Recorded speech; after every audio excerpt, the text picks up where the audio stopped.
पूरी दुनिया रहस्यों से भरी हुई है, जिनका न तो कोई आम इंसान पता लगा सका और न ही किसी वैज्ञानिक ने इनके रहस्यों से पर्दा हटाया। आज हम आपको एक ऐसी रहस्यमय घटना के बारे में बताने जा रहे हैं जिसका रहस्य आज भी बना हुआ है। इसकी हकीकत आज तक कोई नहीं जान पाया। आज हम आपको एक ऐसे विमान की कहानी बताने जा रहे हैं जो उड़ान भरने के बाद आसमान में गायब हो गया था, लेकिन 35 साल बाद अचानक उसी एयरपोर्ट पर लैंड कर गया जहां इसे पहुंचना था। हम बात कर रहे हैं सेंटियागो एयरलाइंस की संख्या 513 के बारे में। दरअसल सेंटियागो एयरलाइंस की फ़्लाइट संख्या 513 ने पश्चिम जर्मनी के आकिन एयरपोर्ट से 4 सितंबर 1954 को उड़ान भरी थी। 88 यात्रियों और 4 क्रू मेंबर्स के साथ उड़ान भरने वाले इस विमान को 18 घंटे बाद ब्राज़ील के पोर्टो एलेग्रे पर लैंड करना था, लेकिन उड़ान भरने के कुछ घंटों बाद ये विमान आसमान में गायब हो गया। विमान का संपर्क एयर ट्रैफिक कंट्रोल से टूट गया। तमाम कोशिशों के बावजूद इस विमान से एटीसी का कोई संपर्क नहीं हो सका। उसके बाद जर्मनी और कई सरकारों ने विमान को ढूंढने की तमाम कोशिशें की, लेकिन हर कोशिश बेकार हो गई। विमान में सवार 88 यात्री और क्रू के 4 सदस्यों का कोई पता नहीं चला और ना ही विमान का मलबा मिला। जब विमान का ज़मीन से संपर्क टूटा तब विमान ऊपर उड़ान भर रहा था। बचाव दल और खोजी टीमों में इस विमान के मलबे और यात्रियों को खोजने की काफ़ी कोशिश की, लेकिन कोई फ़ायदा नहीं हुआ। उसके बाद दोनों देशों की सरकारों ने मान लिया कि ये विमान अटलांटिक महासागर में हादसे का शिकार हो गया और विमान के सभी यात्री इसी में समा गए।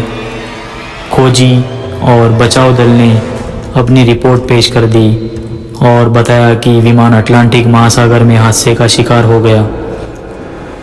सवार सभी 92 लोगों की मौत हो गई।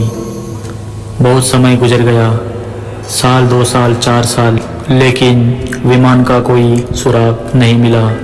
लेकिन एक दिन 12 अक्टूबर 1989 को पोर्टो एलेग्रे एयरपोर्ट के एटीसी यानी एक एयर ट्रैफिक कंट्रोल के स्क्रीन पर एक अनजान विमान देखा गया।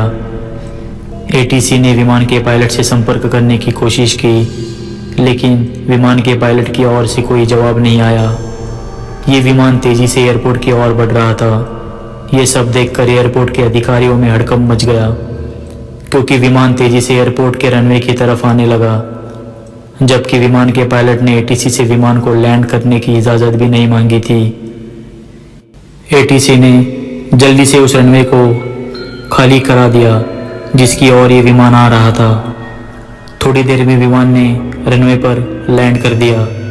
ये देखकर एयरपोर्ट के अधिकारी हैरान रह गए कि बिना इजाज़त के कोई अनजान विमान एयरपोर्ट पर लैंड कर गया है। उसके बाद एयरपोर्ट के तमाम कर्मचारी विमान के पास पहुंचे तो देखा ये विमान एकदम नया है और विमान का इंजन अभी भी चालू है।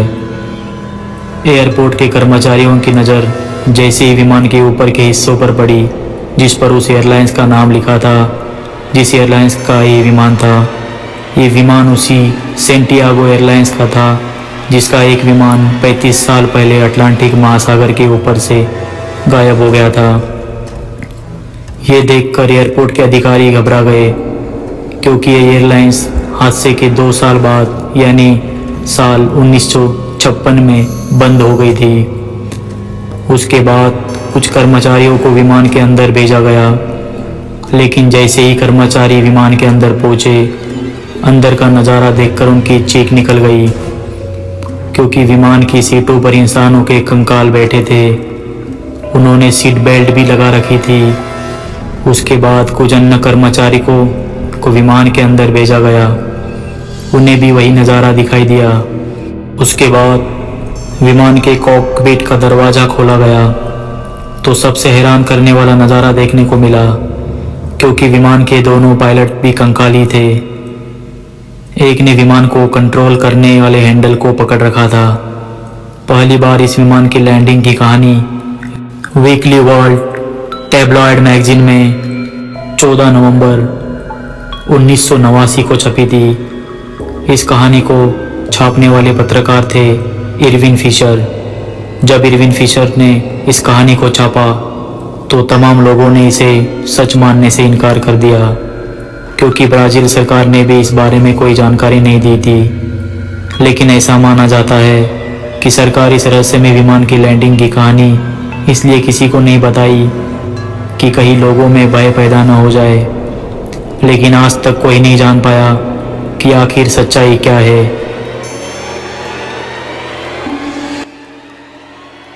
ऐसे और रहस्यमय घटनाओं के बारे में जानने के लिए चैनल को सब्सक्राइब करके बेल बटन को जरूर प्रेस करें। धन्यवाद।